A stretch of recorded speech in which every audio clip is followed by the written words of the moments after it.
Olá, sejam bem-vindos ao Band Entrevista. Estamos no Setembro Amarelo, mês de conscientização do suicídio. O tema é polêmico. Falar sobre o suicídio foi e ainda é um tabu na sociedade. Mas o assunto é muito sério e precisa ser debatido. De acordo com dados do Fórum Brasileiro de Segurança Pública, entre 2019 e 2020, o DF registrou 378 casos. Neste ano, 39 pessoas já tiraram a própria vida na capital. O maior número de mortes ocorreu na faixa etária entre 20 e 34 anos. Por ano, cerca de 13 mil pessoas tiram a própria vida no Brasil e no mundo, cerca de 800 mil. E mais, 96,8% desses casos de suicídio estão relacionados a transtornos mentais, como depressão, transtorno bipolar e abuso de substâncias. Sintomas como tristeza profunda, isolamento, rejeição, pensamentos negativos e baixa autoestima devem acender o sinal de alerta. E para falar sobre as causas, tratamentos e prevenção, nós recebemos a psicóloga Andréia Chaves. Olá, Andréia, muitíssimo obrigada pela sua participação aqui, viu? Olá, Renata, o prazer é todo meu. Sempre bom conversar com você, ainda mais sobre esse assunto tão importante. Queria começar perguntando qual a importância do Setembro Amarelo. O Setembro Amarelo é uma campanha de conscientização. A gente acredita muito em psicoeducação. A gente acredita que quanto mais você clarificar a população sobre qualquer assunto, mais ela tem autonomia para cuidar daquele assunto. Então, o Setembro Amarelo tem o objetivo de educar as pessoas sobre saúde mental, suicídio e preservação da vida.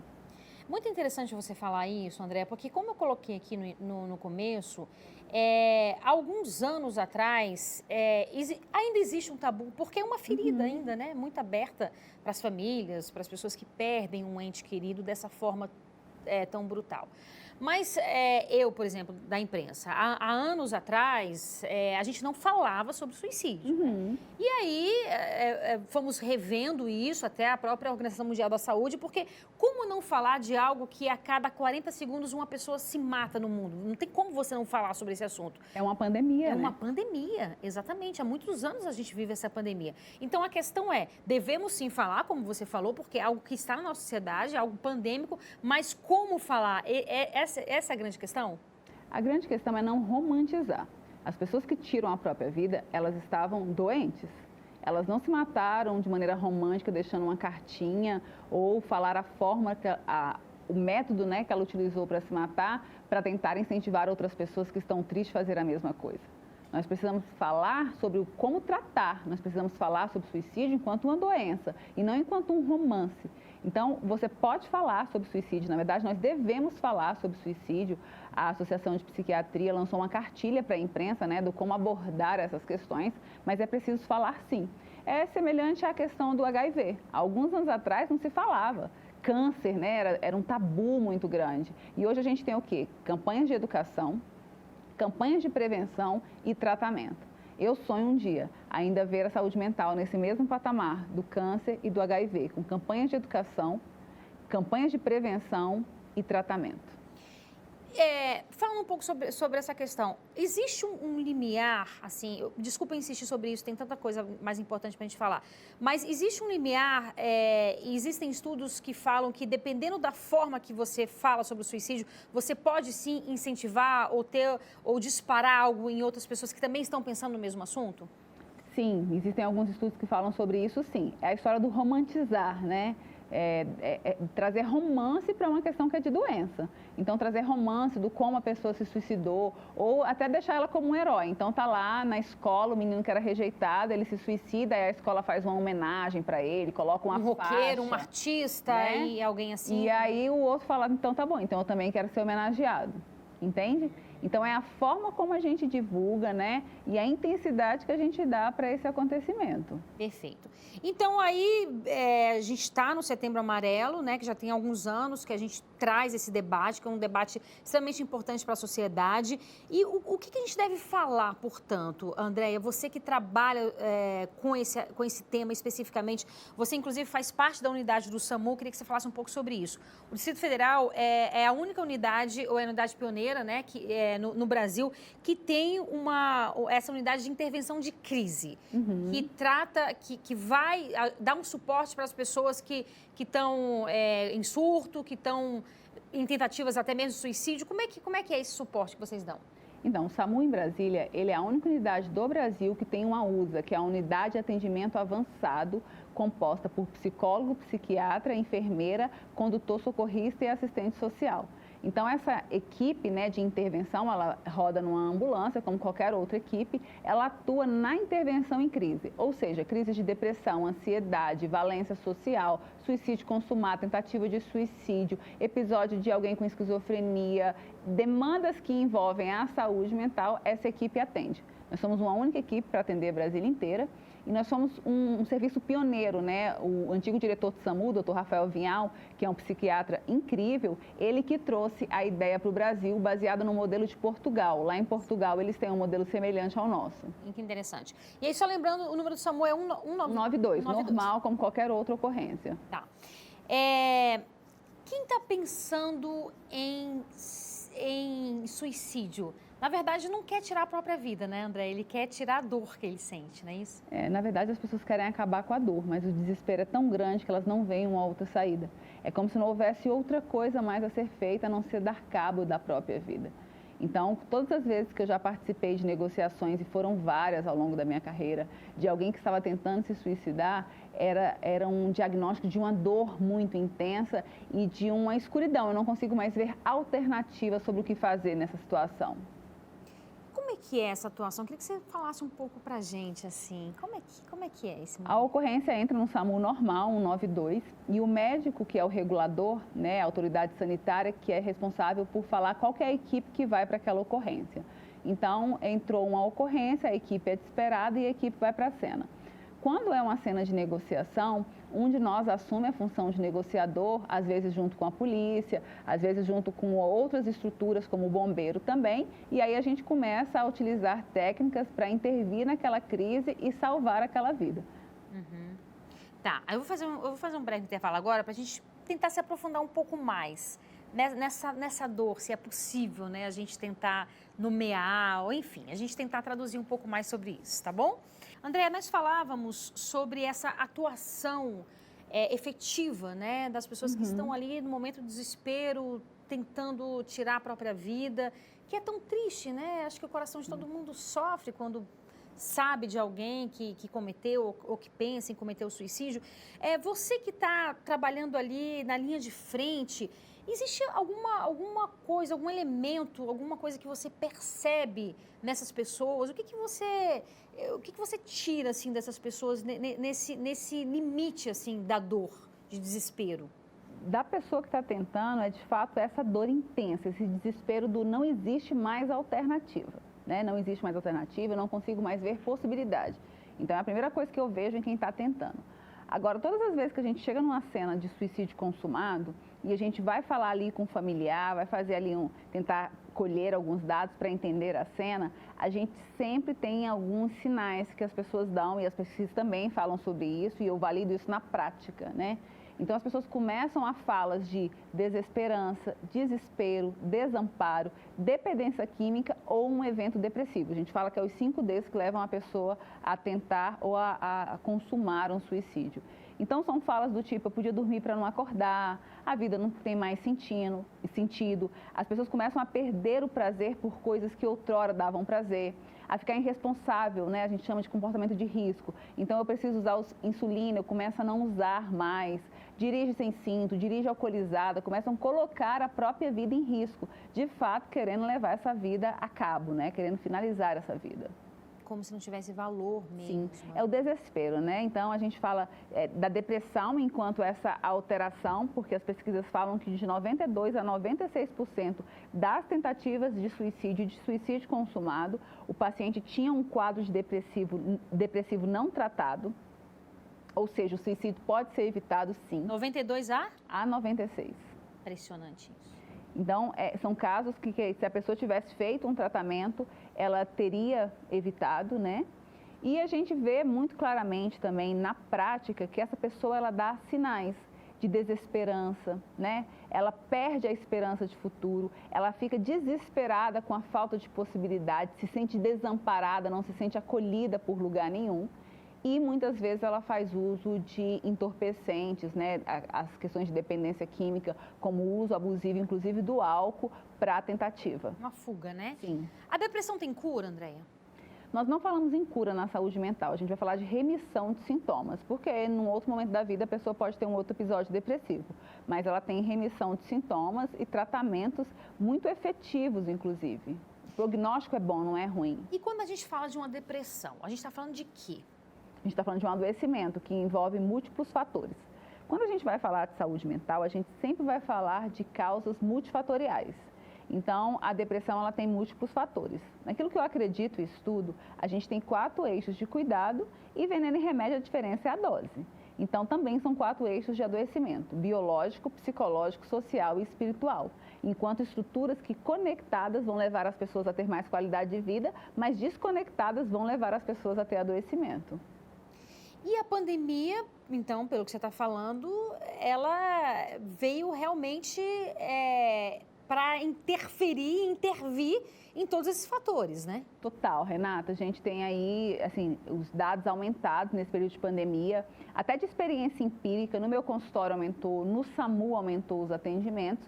Por quê? Porque a gente tem questões sociais e emocionais muito fortes nesse período de pandemia, né? Uhum. Isolamento social, questões financeiras, religiosas, alteração do fluxo de vida, né? Até da questão da esperança, porque a pandemia começou do fique 15 dias em casa. Nós já estamos quase com 2 anos. Sim. Quantas coisas mudaram na vida das pessoas durante esse período? Uhum. E ninguém tinha repertório de comportamento para suportar isso, não. Então, a gente isolou socialmente daquilo que eu controlava, né, do café com as amigas, do happy hour no final do dia, mas eu fui obrigada a voltar para casa. E muitas vezes lidar com conflitos que eu fugia. Uhum. Então, a pandemia, ela de fato trouxe aí, de uma maneira exponencial, questões muito, muito importantes acerca da saúde mental. Andréia, me preocupa um pouco, assim, eu já falei isso aqui algumas vezes e vou repetir, eu acho que todo mundo deveria fazer uma análise, uma terapia, todo mundo, eu acho que tem que fazer. Mas a gente sabe que no Brasil,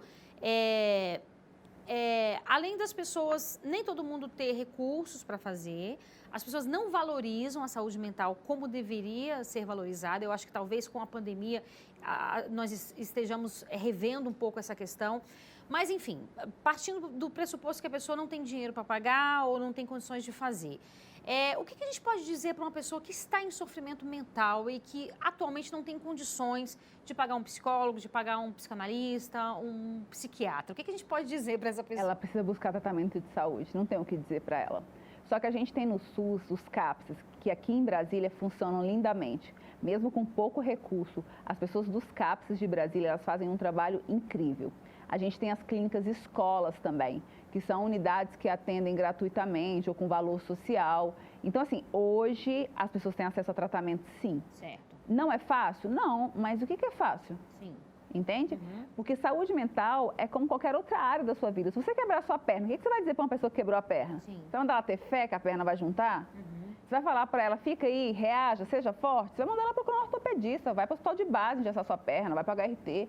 Então, saúde mental é a mesma coisa. Nós não podemos brincar com saúde mental. Sim. E quem tem que tratar saúde mental é especialista na área. Uhum. E com relação às crianças, Andréia, às vezes tem pais... De uma certa forma, a gente percebe que as pessoas ainda têm resistências, né? Em procurar um especialista em saúde mental. Ainda existem essas barreiras, essas resistências. Sim. E quando a gente fala de criança, ainda mais, né? Só que as crianças também sofreram e ainda sofrem muito com a pandemia. Muito. Na verdade, eu acho que as crianças e os idosos foram os mais afetados na pandemia. Por quê? Porque eles perderam mobilidade. Porque um jovem e um adulto, eles têm mobilidade. Né? Eles podiam escolher ali um grupo menor para conviver, eles conseguem acessar as tecnologias, falar de vídeo, eles têm muito mais mobilidade. A criança e o idoso, eles perderam mobilidade porque eles não têm tanta autonomia. E aí a gente tem aí vários fatores que agravam, como o uso exagerado de telas, né, de internet, de smartphone com crianças, e aí isso ativa vários mecanismos no cérebro que sim ajuda a ter crises de ansiedade. Eu vi outro dia um bebezinho de 1 ano, dando um show, chorando. A mãe colocou o celular na mão e ele calou. Eu falei, ué, Rivotril? Aí daqui a pouco, deu uma propaganda, ele ficou nervoso, tacou o telefone fora. Como que pode, né? parecia um Rivotril, me calou na hora, assim, né? Pegou o celular, 1 ano, calou. Aí daqui a pouco entrou uma entrevista, uma propaganda no meio do vídeo, ele jogou o negócio fora. Então, crianças hiperconectadas, né? Ah, tá em casa, tá no quarto, fazendo o quê? Conversando com quem? E fora as questões de ansiedade que isso gera, né? Aceleração de pensamento, a questão do desgaste visual e físico, porque a pessoa fica aqui o tempo inteiro. Então, a gente tem vários agravantes que colocaram as crianças nesse lugar de muita atenção. Infelizmente, eu atendi vários suicídios consumados de meninos de menos de 15 anos durante os últimos meses aí. Meu Deus, que tristeza. Andréia, Setembro Amarelo, falando, obviamente, de prevenção ao suicídio, mas falar de prevenção ao suicídio é falar também de vida, né? O que a gente tem para falar sobre a vida? Então, no começo da pandemia, ano passado, eu peguei esses 5Ds, né? Estava estudando algumas coisas e falei, tá bom, se isso aqui, né? Se a depressão, desespero, desesperança, desamparo e dependência química leva a pessoa à morte, o que é que leva à vida? Aí eu escrevi um texto, até mandei para os meus pacientes na Páscoa do ano passado, que são 5Ds que eu acredito que levam as pessoas à vida. O primeiro deles é desfrutar.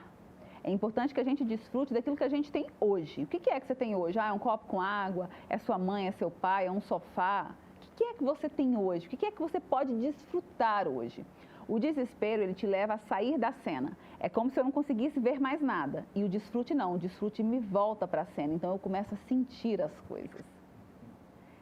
Segundo D, descansar. Existem coisas, Renata, que eu não vou conseguir mudar. Pandemia, o mundo acabando, tudo fechado, minha clínica fechou, eu pensei, bom, a Disney fechou. Né? Quem sou eu para fechar? Então, existem situações na sua vida que você não vai conseguir fazer nada e você precisa descansar nelas, porque você não vai conseguir, nada que você faça vai mudar aquela circunstância. Terceiro D, se desenvolver. Porque existem outras coisas na sua vida que são responsabilidades suas. E você precisa se desenvolver para resolver ou para caminhar, né? O quarto D é decifrar, porque nós vivemos ciclos e estações. Nós estamos em estações diferentes dos nossos colegas e eu não posso me levar a obrigar ninguém a vir para a minha estação e nem me empurrar para estar na estação de uma outra pessoa. Porque tanto se abaixar para caber dói, quanto se esticar para alcançar cansa. Então não se abaixe para caber na história de ninguém, nem se estique para caber na história de ninguém. Caminhe na sua história, decifre a estação que você está vivendo. Porque o casaco do inverno, Renata, ele não serve para o verão. E o casaco que eu uso na neve, ele não serve para o inverno de Brasília. E o casaco do inverno de Brasília não serve para o inverno de Maceió. Então, eu preciso decifrar qual que é a estação da minha vida. E o quinto D é decidir. Eu preciso decidir, né? Eu preciso, de fato, decidir viver. Só que tem pessoas que não dão conta, porque estão adoecidas. E se você está perto de alguém que está desistindo da vida, ajude ela. E ajudar não é criticar, não é dizer você precisa reagir. Ela não vai conseguir em alguns momentos. É pegar na mão, muitas vezes, Renata, e ir junto na primeira consulta. E cuidar do remédio para que a pessoa tome a medicação da maneira correta. Sabe por quê? Porque esses são 5Ds que levam à vida. Mas existem 3 coisas que eu acredito que são princípios de humanidade. O primeiro deles, Renata, é que nós vamos falhar. Nós somos seres falíveis, nós vamos falhar. E isso é o que nos faz humanos. É a nossa possibilidade de falha. Então, eu falo muito para as minhas amigas quando eu achateio, me perdoe, mas eu vou errar novamente. E eu quero ter a autonomia de poder errar, porque eu não sou perfeita. Então, o que me faz humana é que eu erro. A segunda coisa que me faz humana é que eu dependo de pessoas.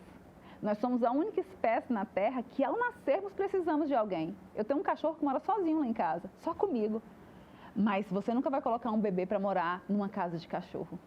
Então, nós precisamos um dos outros, somos humanos. Isso nos faz seres humanos.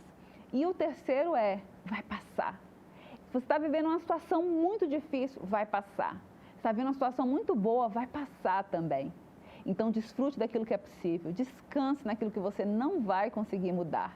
Se desenvolva naquilo que é responsabilidade sua. Decifre a estação da sua vida e decida entender que você é humano, falho, dependente de outras pessoas e passageiro. Que lindo, Andréia. É muito, muito interessante isso que você está falando, porque assim, a gente, acho que todo mundo já conviveu, já teve a oportunidade ou de vivenciar uma própria depressão, porque Faz parte também da vida, né, Andréia? Acho que faz parte do próprio aprendizado, do autoconhecimento também, né? Essas fases, né, de idas e vindas, ou de conviver com alguém que está passando. E às vezes, assim, dói você não conseguir ajudar, né? Algum ente que você ama, que está numa fase que você tenta trazer, mas o sol tá brilhando e tal, tenta trazer... E a pessoa vê tudo cinza. Tudo cinza, né? Tudo cinza. É uma fala até comum, eu escuto dos meus pacientes depressivos. Eu não consigo ver cor nas coisas. As coisas perderam a graça. Como é difícil isso, né, Andréia? Mas, ao mesmo tempo, você trazer, assim, essa certeza, porque passa, tudo passa, né? E o que eu vejo na prática, Renata, é que humanos precisam de humanos. Como as pessoas, a gente chama de fator protetivo, como as pessoas que têm um trabalho, uma família, um relacionamento afetivo, ela é mais protegida de transtornos psiquiátricos. E isso não significa que ela não vai ter um evento, porque depressão não é uma escolha ambiental apenas. Sim. Mas ela pode sair desse evento mais rápido, ela pode se submeter a esse tratamento porque ela tem ajuda. Então, Renata, você falou que todos nós vamos viver alguns momentos. 6 entre 10 pessoas vão ter um episódio de depressão na vida, mas vão conseguir sair dele sem tratamento nenhum. Só que a gente precisa entender a diferença de comportamento, traços e diagnóstico. Porque às vezes a pessoa tem traços mais depressivos por um evento que passou, mas não necessariamente ela tem um transtorno de depressão, um transtorno depressivo, entendeu? Então, assim, nem toda tristeza é depressão. Sei lá, você perdeu o trabalho, uma amiga sua muito querida foi embora, você vai ficar entristecida ali por um tempo, por alguns dias, mas não necessariamente você tem depressão. Qual que é o critério que a gente tem que observar em quem está perto e na gente também? É a intensidade e a temporalidade. É o quão intenso esses sintomas estão ficando e o quanto eles se repetem. Porque a tendência da tristeza, quando é apenas uma tristeza, um estado de depressão, é ela diminuir a intensidade e aumentar o espaçamento, é ela passar.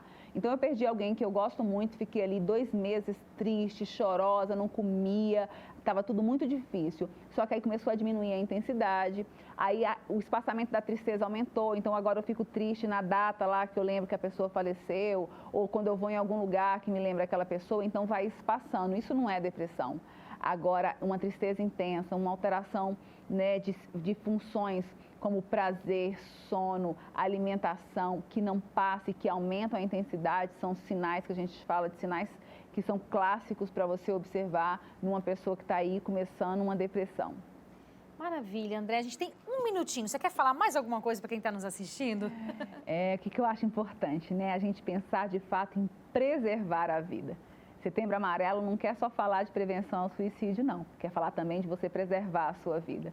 E entenda que você é humano, você precisa de outros humanos, mas você também pode ser um humano que pode ajudar uma outra pessoa. A campanha Setembro Amarelo é uma campanha que visa agariar pessoas, né, para militar a favor da saúde mental. E talvez você nunca vai ter acesso a um psicólogo ou a um psiquiatra, mas você tem acesso a um outro humano que está do seu lado e você pode ser esse humano. Maravilha, é sempre um prazer conversar com você. Muito obrigada, Obrigada, querida. Viu? Foi uma honra estar aqui falando desse tema tão importante. Certamente. Obrigada. É isso, gente. O Band Entrevista fica por aqui. Muito obrigada pela sua companhia. Aproveite o seu fim de semana. A gente se vê sábado que vem. Tchau, tchau.